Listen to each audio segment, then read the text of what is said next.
Bonjour, vous écoutez Chômeurs Rebelles, l'émission mensuelle du comité des privés d'emploi et précaires CGT. Vous êtes sur Radio Grille Ouverte 88.2 avec Elisabeth et Bernard. L'invité du jour, notre camarade Alain Martin, syndicaliste CGT, membre du bureau de l'Union locale. Dire à un con qu'il est con ne le fera pas évoluer, car le con ignore sa condition. Le seul risque encouru est de prendre un marron. Traiter un dictateur de dictateur expose à des menaces plus importantes, comme être par exemple poursuivi pour outrage. Mais attention, ces propos alors peuvent être assimilés, et cela est beaucoup plus grave, à un délit d'opinion. Alors là, les juges agissent objectivement, c'est bien connu, en toute indépendance, sans subir aucune pression du pouvoir ou autre, et peuvent condamner le poursuivi à de lourdes amendes. Si par le plus grand des hasards, ce dernier a le bonheur d'être jugé par un magistrat respectueux de la loi et de la liberté d'expression, et si il obtient la relaxe, qu'il s'inquiète car le parquet n'en restera pas au jugement, il se chargera de l'affaire.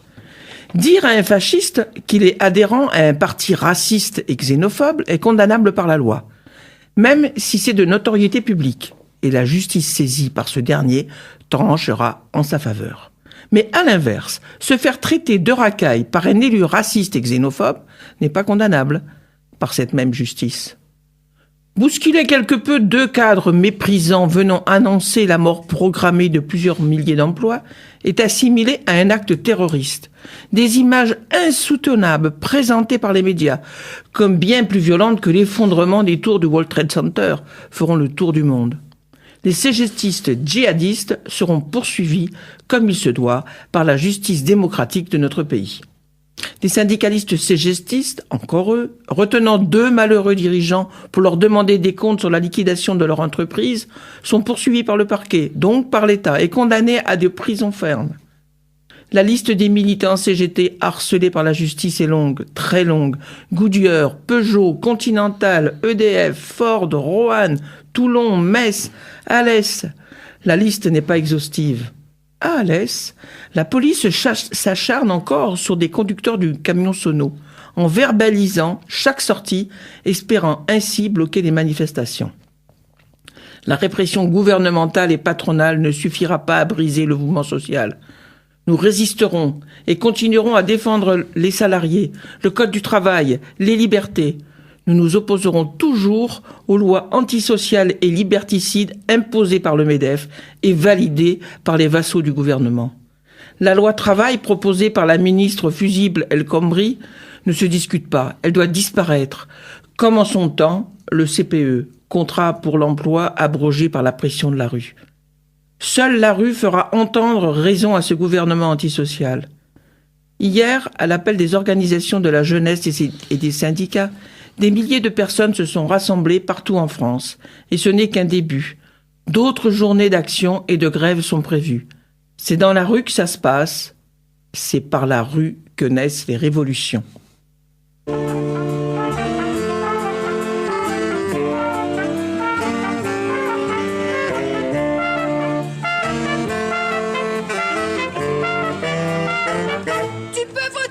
Pétitionner, débattre à la télé ou converger sans te bouger.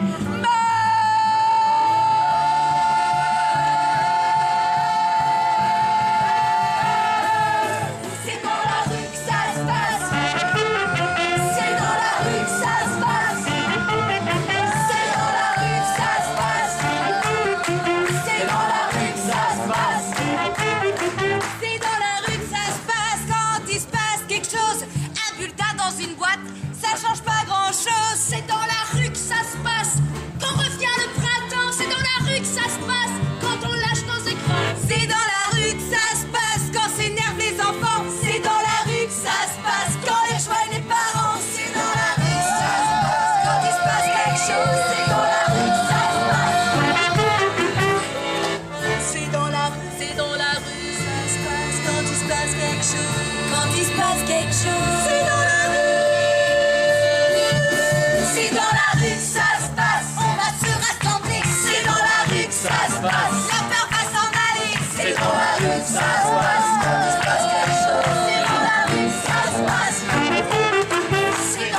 que ça se passe quand on bloque la machine. C'est dans la rue que ça se passe quand les rêves s'animent.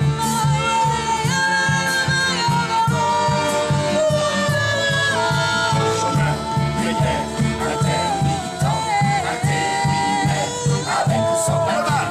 Chômeur, précaire, intermittent, intérimaire, solidarité.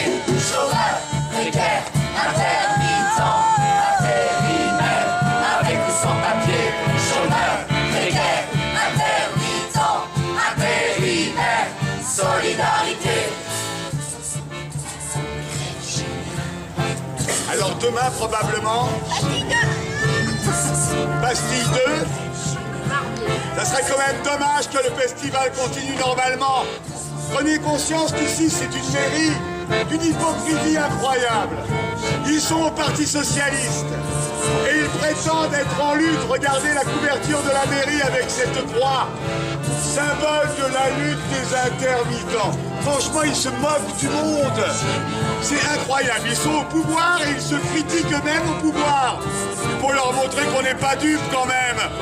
Il faut arrêter au moins pendant 2 heures d'être spectateur et de devenir acteur. Donc demain, 13h, Bastille 2.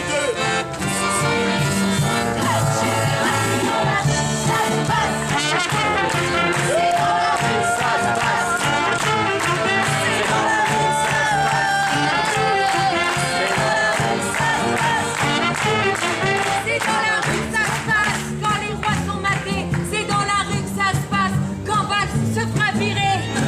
C'est dans la rue que ça se passe les plutocrates à dégager. C'est dans la rue que ça se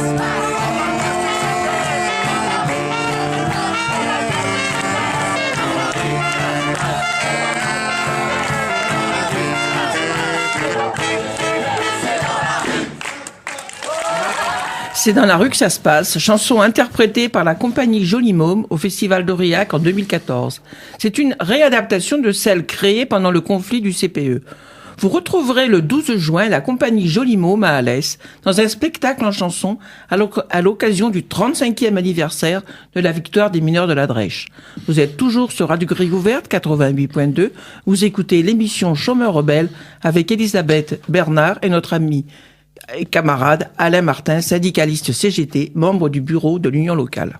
Oui, le gouvernement s'acharne sur les militants CGT. Enfin, c'est pas nouveau, mais enfin, ces derniers temps, quand même, vraiment, entre les affaires de Goodyear, d'Air France et d'autres, bien sûr, à Alès aussi, il y a vraiment une pression formidable qui est mise par la marde policière et judiciaire sur les militants. On peut se poser la question pourquoi. La question, la réponse est dans la question. On sait très bien que quand il y a des revendications, quand il y a des revendications qui s'expriment fortement, là, le gouvernement, il sent que la pression, elle monte, avec tout ce qu'il met en place. Donc ça a commencé, comme disait Babette et comme tu viens de dire, chez Air France, où on a vu 2 malheureuses chemises déchirées alors qu'on annonçait des milliers d'emplois supprimés. Ça a été un drame national. Par contre, on l'a vu aussi à Goodyear, où les camarades de Goodyear, eux, ont été condamnés très très lourdement à 9 mois de prison ferme. 9 mois de prison, pour des syndicalistes qui ne réclamaient que de pouvoir travailler, de pouvoir vivre de leur travail. 9 mois de prison, voilà.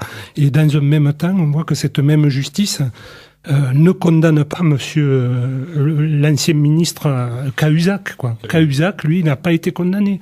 Cahuzac n'ira pas derrière les barreaux. Les salariés d'Air France ont été réveillés à 6 heures du matin comme les plus grands criminels, alors qu'ils avaient arraché 2 boutons de chemise à leurs dirigeants non respectueux, Et c'est vrai qu'on l'a subi à un autre niveau, mais nous, c'est plus anecdotique. Lors des dernières manifestations, en avril et en octobre, on a été verbalisé 2 fois, parce que on avait le tort de suivre l'escorte de la police qui nous a conduits dans des rues en sens interdit et qui, à la fin de la manif, est venu nous verbaliser là aussi, comme les criminels de la route, pour avoir emprunté les sens interdits et pour avoir coupé des bandes blanches. Donc, on nous pénalise et on essaye d'éviter l'expression dans la rue, comme le disait la chanson, et c'est dans la rue que ça se passera, et c'est dans la rue que ce gouvernement va être obligé de renoncer à tout ce qu'il est en train de mettre en place, car vraiment là, on n'en peut plus, quoi. Les salariés n'en peuvent plus, quoi. On pourrait revenir quand même sur l'affaire Goodyear, parce que quand même elle est exemplaire de la répression antisyndicale, quoi. C'est que quand même ils avaient été relaxés, les patrons et les cadres avaient retiré leur plainte justement parce que ça faisait partie des négociations de fin de conflit, et quelque temps après, c'est le parquet, c'est-à-dire c'est l'État qui fait appel. Voilà, c'est bien ce qu'on disait, c'est ce gouvernement qui a peur de ça et qui réprime à tout va, quoi, qui veut faire taire toutes ces expressions, quoi. Et on le voit pareil au niveau des députés, quoi. Quand il fait passer une loi à coup de 49.3, c'est bien l'expression du peuple qui est bâillonnée, c'est bien ça qu'ils veulent, quoi. C'est vraiment obligé et de force à leur réforme régressive, quoi. Ils veulent nous le faire avaler de force, quoi. C'est du gavage libéral qu'ils veulent nous faire. On se bat contre le gavage des oies, mais contre le gavage libéral, il faudrait un peu que les associations de défense des animaux aussi s'expriment à ce niveau. Oui, voilà, moi je voudrais revenir à une affaire qui est un peu plus ancienne aussi, c'est l'affaire de Rouen, et là c'était justement des salariés du public, et je me rappelle, tu faisais allusion tout à l'heure, c'est que les flics sont venus à 6h du matin, ont défoncé les portes des syndiqués pour venir les chercher au saut du lit, comme les plus grands délinquants ou les plus grands terroristes. Voilà, on est des criminels, quoi. On est des criminels parce qu'on défend notre travail, parce qu'on défend notre emploi, parce qu'on défend notre salaire et nos conditions de travail, quoi. On est des criminels. Pour eux, on est des criminels. C'est ce gouvernement libéral aux ordres du MEDEF qui veut nous imposer de force toutes ces réformes pour nous faire retourner, comme on le dit, au 19e siècle, quoi. Ils veulent nous refaire vivre du temps comme on vivait du temps de Germinal, quoi. C'est en gommant tout ce qui s'est passé depuis, toutes ces conquêtes sociales, toutes ces luttes qui ont permis d'arriver à avoir quelque chose là, ils veulent tout remettre à zéro, quoi. C'est sûr que là, ils sont en train d'attaquer tout ce qui faisait notre, on va dire, patrimoine social, c'est-à-dire la sécurité sociale, tous les droits qu'on avait qui ont été acquis de longue lutte. Et justement, en luttant contre les fascistes entre 39-45, les grands conflits comme 36, après 68, qui nous ont amené quand même beaucoup d'avantages sociaux. Et là, tout fout le camp, tout part à l'eau. C'est ça, toutes ces luttes qui ont été... Alors, le prétexte, c'est de nous dire qu'on vit au-dessus de nos moyens, quoi. Toutes ces conquêtes sociales qui ont été arrachées après de longues luttes et de longues batailles ont été arrachées à une France qui était ruinée, quoi, après la guerre. Et tout ça a été construit sur une France ruinée. Et on voudrait nous dire maintenant qu'avec la France, la 5e puissance économique mondiale, on n'a plus les moyens de financer tout ça, mais qu'on arrête ce cirque, quoi. Chaque fois, toutes ces réformes régressives, on le voit bien, quoi. Les résultats du CICE, là, contrat impôt, contrat compétitivité emploi, ça a fait quoi? Ça a permis simplement d'engraisser un peu plus les actionnaires. Les dividendes ont augmenté de 30% en un an et ça a créé aucun emploi. On voit bien que les chiffres du chômage continuent malheureusement à être à la hausse malgré tous les artifices qui nous sortent à chaque fois. Les chiffres du chômage globalement sont à la hausse et toutes les mesures, tous les cadeaux, tous les milliards offerts au grand patronat n'ont servi à créer aucun emploi et n'ont permis qu'à créer un peu plus de dividendes.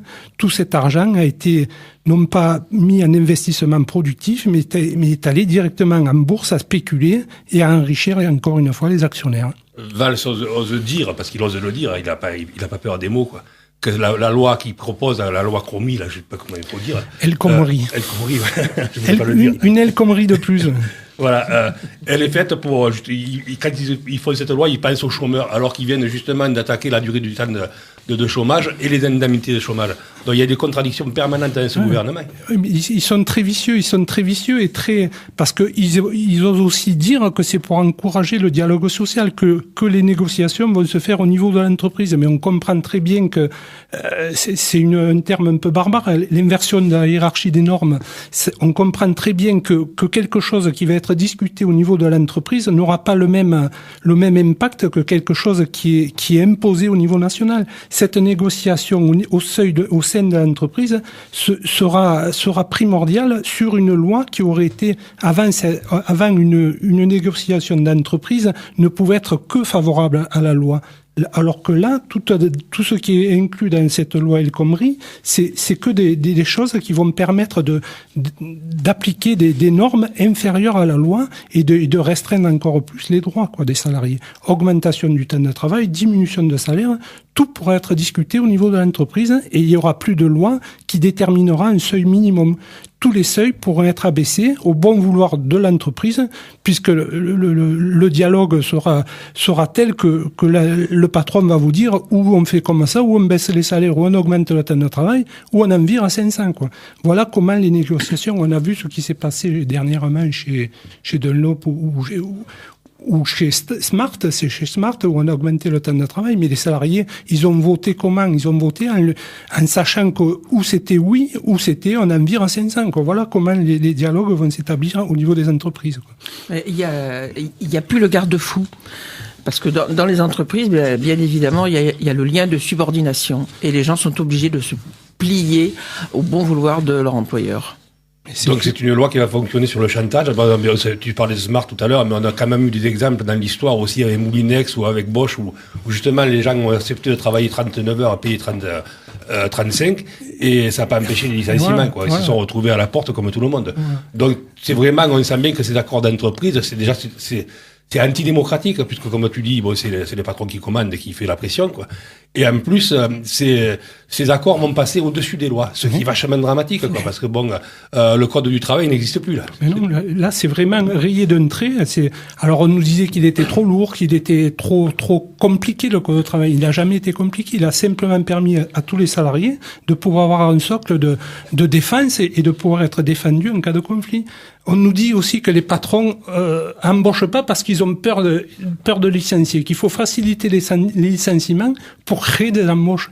Alors on va licencier en masse et c'est comme ça qu'on va pouvoir embaucher. Non mais on se moque des gens, en sachant en plus que malheureusement, depuis quelques lois, depuis Remsanen, depuis Macron, les licenciements, ils sont très faciles pour les entreprises. Et on voit une augmentation massive, par exemple, de ruptures conventionnelles. C'est quoi une rupture conventionnelle? C'est bien un licenciement déguisé. C'est pareil, c'est au même niveau que les discussions au niveau de l'entreprise. Le patron va venir vous voir, il va vous dire, écoute, on va s'arranger à l'amiable, ça évitera de passer par une procédure juridique un peu longue, et donc il y a une augmentation massive des ruptures conventionnelles. C'est une hausse qui est incroyable, Et de cette façon-là, les salariés, ils sont mis à la rue, sans plan social, sans droit, sans rien.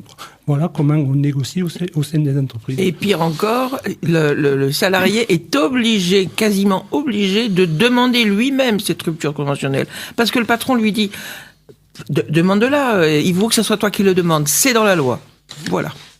Et on le dit chaque fois, à chaque émission pratiquement, mais nous, aux permanences juridiques, on reçoit des quantités de personnes, c'est plus de 10 personnes par jour, qui sont licenciés brutalement, Et il y a pas c'est des gens qui viennent nous voir parce qu'ils ont perdu tous les droits, Et les patrons, quand on dit qu'ils ont des difficultés, on voit bien quand même qu'ils n'ont pas la difficulté justement de licencier et qu'ils abusent souvent de la situation, très souvent même, puisque on rencontre des salariés qui sont brimés, malades, déprimés, et tout ce qu'on veut. Et on ferraille pour justement leur faire retrouver leurs droits. Et ça, c'est quelque chose de très difficile. C'est sûr. Et en plus, on nous dit que les patrons ont peur de licencier, mais je veux dire, les patrons, ils se lèvent pas le matin en disant, ce matin, je vais licencier. Le souci, ceux qui créent des emplois, c'est les PME, TPE, Et les PME, TPE, ce qui permet de créer des emplois, c'est le carnet de commandes. C'est pas de savoir si on va baisser des cotisations. Si le carnet de commandes est plein, les patrons, les petits patrons des petites entreprises,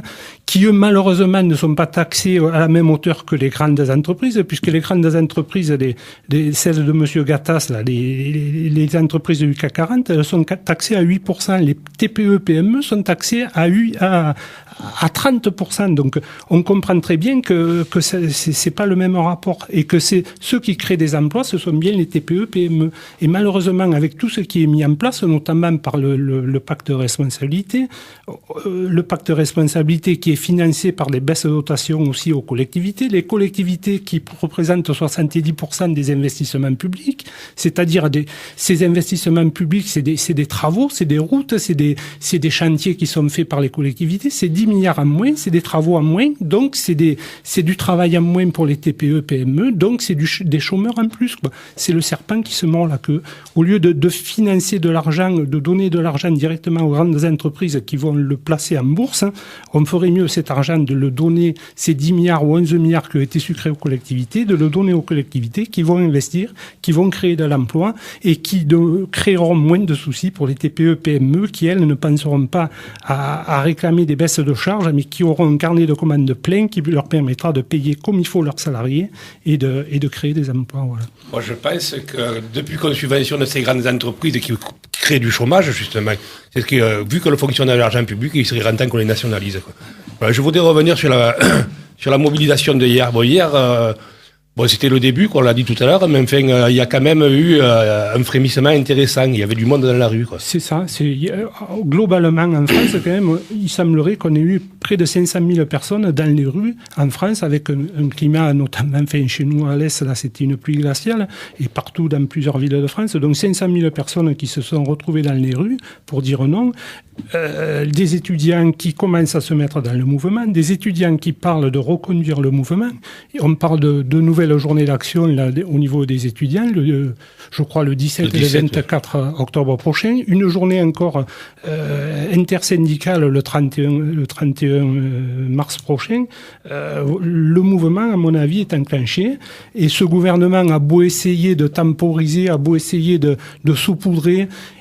On voit bien qu'il quand même s'inquiète, puisqu'il reçoit, je crois que c'est M. Valls aujourd'hui qui reçoit les représentants étudiants, il s'inquiète que ce mouvement étudiant, parce que contrairement aux salariés qui malheureusement sont tenus au niveau des grèves parce qu'ils ne peuvent pas se permettre d'aligner un certain nombre de jours de grève consécutifs, les étudiants, eux, qui seront, quand ils commencent à être en lutte, eh bien, ils lâchent pas. Et les étudiants, contrairement à ce que dit Mme El Khomri, qui elle ne sait pas combien on peut renouveler de CDD en tant que ministre du Travail, mais les étudiants ont bien compris les méfaits de cette loi et c'est pas de leur dire, de leur ressortir quelques bribes là que ça va les faire changer d'avis. Ils sont très inquiets, ils ne veulent pas vivre leur future vie professionnelle dans une précarité à vie, quoi. C'est ce qu'on leur propose, quoi. Oui, parce que là, quand même, on l'a vu à chaque grand mouvement social, enfin, quand la jeunesse s'associe à l'intersyndical, bon, généralement, on perd pas, quoi. On l'a vu pour le CPE, on en a vu pour, si on remonte un peu dans l'histoire.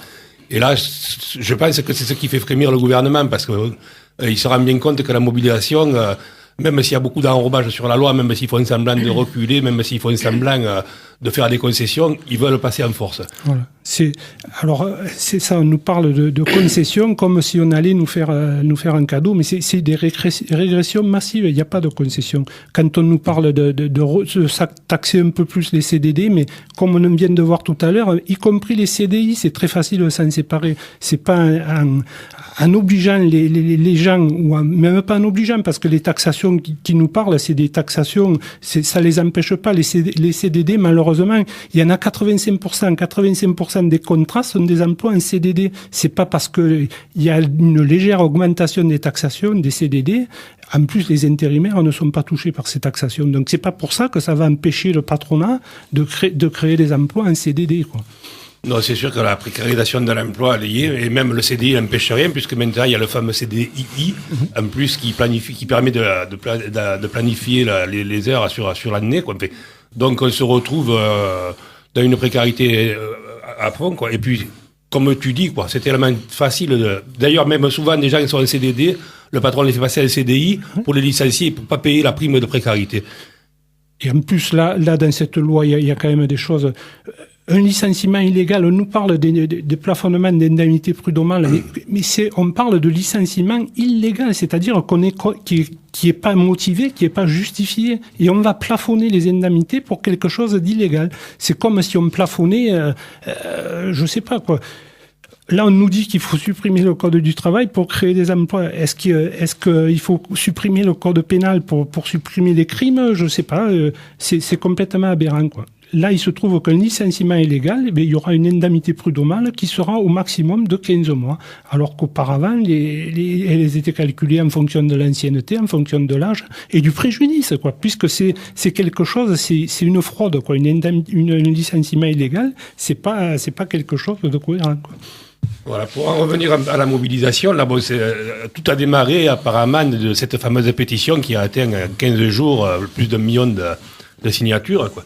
Les réseaux sociaux maintenant jouent un rôle important dans la mobilisation. Et en plus, c'est vrai que les réseaux sociaux, c'est des outils qui sont dans les mains des jeunes et que les jeunes donc se sont emparés de ça et qui permettent d'échanger. Et quand ils nous expliquent que les jeunes n'ont rien compris, grâce aux réseaux sociaux, ils savent très bien de quoi il en est, quoi.